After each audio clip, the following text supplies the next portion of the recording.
What's up, comic book fans? It's the Emerald Enthusiast of the Multiverse Musings Podcast Network. Here with a look at the DC Direct Series 2 Blackest Night figure of Green Lantern, John Stewart.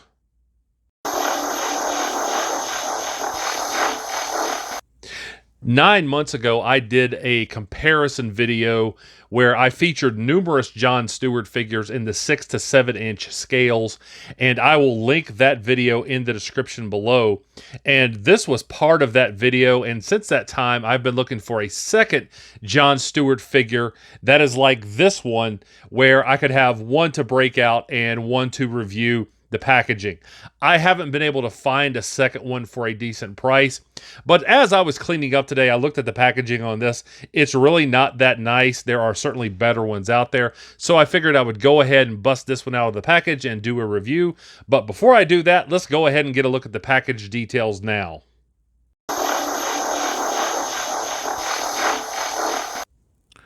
Here's the bottom front of the packaging. It says Green Lantern, John Stewart. There is the personal power battery accessory.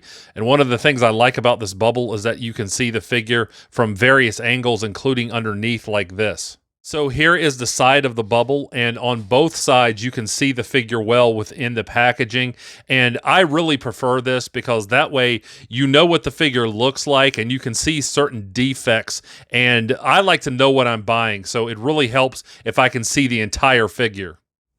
Here is the back top of the packaging. These are the other figures available in this wave. This is Indigo 1 from the Indigo Tribe. This is Crib from the Sinestro Corps. And this is the Black Lantern version of Martian Manhunter. On the back bottom, we get brief bios for all four of those characters. The one for John Stewart says, "Currently the only Green Lantern permanently assigned to protect Earth. John Stewart has established himself as a prominent force in the Corps. His superior will, focused through the orderly mind of an architect, is unmatched." So here is the front of the packaging, and I do like this quite a bit. I like this stylized bubble that they use for the Blackest Night series. But as you can see with this one, as I alluded to earlier, there's lots of little defects with this bubble. There's a really bad scratch here, lots of little nicks along the surface. So I decided that this is going to be the one that I open up and review, and eventually I'll try to get one that is better condition as far as the packaging goes. So now I think it's time to bust this figure out of the package and see what's inside.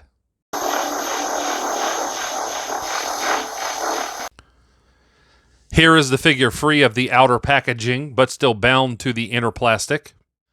And here we have John Stewart out of the package and ready to pierce the Blackest Night with emerald light. Now, this is a difficult figure to quantify as to whether I would recommend someone pick it up. Now, if you're a collector of all things Green Lantern like me, of course I would recommend this figure. But if you're someone who really likes articulation, on a scale of 1 to 10, I would give this figure a 3. Now, in terms of aesthetics, on a scale of 1 to 10, I'd give this figure a 9. So let me go ahead and break down the loose details of this figure now. Here are the accessories, and of course, this is the Green Lantern symbol peg base. I still pick these up from time to time when I find loose ones for other Green Lantern figures from other lines, because I just think that they make the figures look better when being displayed.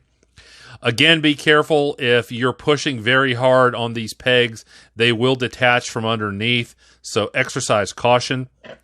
Here is the personal power battery, and this is still my favorite personal power battery that comes with any of the 6 or 7 inch figures. You can see the metallic finish. Really outstanding molding. You can see this translucent plastic in the middle here that denotes energy within. And I really like these handles. They move back and forth, and you can actually detach them here on the side. And that makes it easy to get them into the figure's hand. Unfortunately, with this figure, John only has fists, so you can't really get him to hold the personal power battery. Let's look at the lower body now, and I really do like the sculpting on these boots. You see all these wrinkles that have been sculpted in. And I love this metallic green paint. You do get movement at the top of the boot, so that's helpful. But of course, there's nothing here, as you can see, as far as an ankle joint goes. So that's a little disappointing. The boots look good from behind too. You can see the calf muscles that have been sculpted in, so I certainly appreciate that.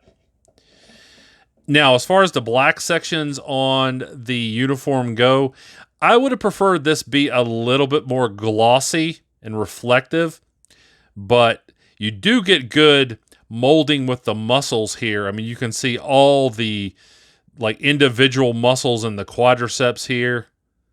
That looks really good. Now, in terms of articulation for the knees, I'm going to be careful here because forcing joints on old DC Direct figures is a recipe for disaster. So I can get it to go up that far, so I do appreciate that. You can get him into a running pose if you so desire.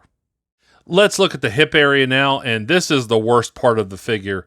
You can see here these asymmetrical hip joints, and I'm not sure why this was approved. The articulation is actually a little bit better than you would expect. You can get him to kick outward pretty high, so I appreciate that. Now, you can't get him to kick outward at all. That's common for DC Direct figures, but you actually can get him to step back pretty far.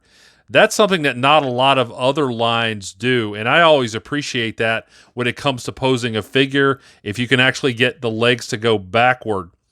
So overall, this doesn't look good, but the articulation is slightly better than you would expect. I'm glad that I don't see any figure lines that do anything like this today.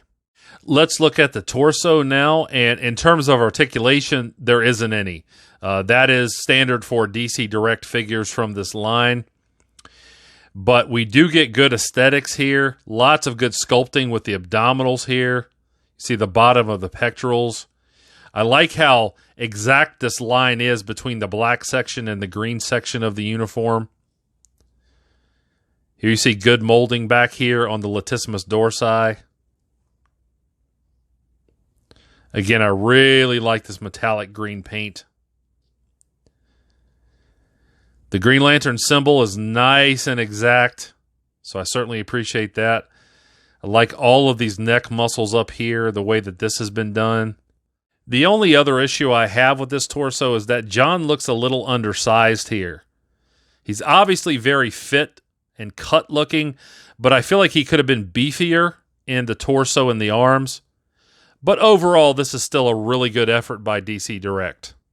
Speaking of those arms, let's have a look at those now. And I think they're done pretty well. There certainly is room for improvement, but overall, I think that I'm happy with them. I feel like they could have been bigger and a little bit more defined, but what we do get is still pretty good. You can get the arms to go out this far. You can get them to turn up. There's no bicep swivel. You can get, now this one's really tight. I'm not going to force it any more than that. You can get the elbow to go inward that far, so there is movement at the elbow, but I would be really careful with these. We actually do get articulation at the wrists, so I appreciate that. You can get the arms to go out about this far, and I can't get it to go up any further, and I certainly wouldn't want to force it. There is 360 degrees of rotation. So let's have a look at the ring now. Here's a close-up of the ring, and I certainly like the paint here. I like how it's been molded. The only drawback is that there's no Green Lantern symbol on this, and I know it's a small area, but I really feel like for a line that is this collector-centric, they could have made that work. This head sculpt is one of the strengths of this figure. When I look at this, I kind of see the quintessential John Stewart. There's really a lot to like here. The skin tone looks good. I like the glowing green eyes. The eyebrows are sculpted well. Paint applications are good. Lips are molded well. Lots of detail here along the ears. I like the cheekbones and the jaw here. A lantern jaw, if you will. Good paint application on the hair. Good sculpting. So yeah, very impressed with the aesthetics on this. Now, in terms of articulation, you can get him to move side to side. And surprisingly, actually, you can get his head to tilt a little bit. So I didn't expect that, but that's appreciated. But in terms of getting the head to move up and down, there really isn't very much. But as far as just looks go, I'm very impressed by DC Direct's work here.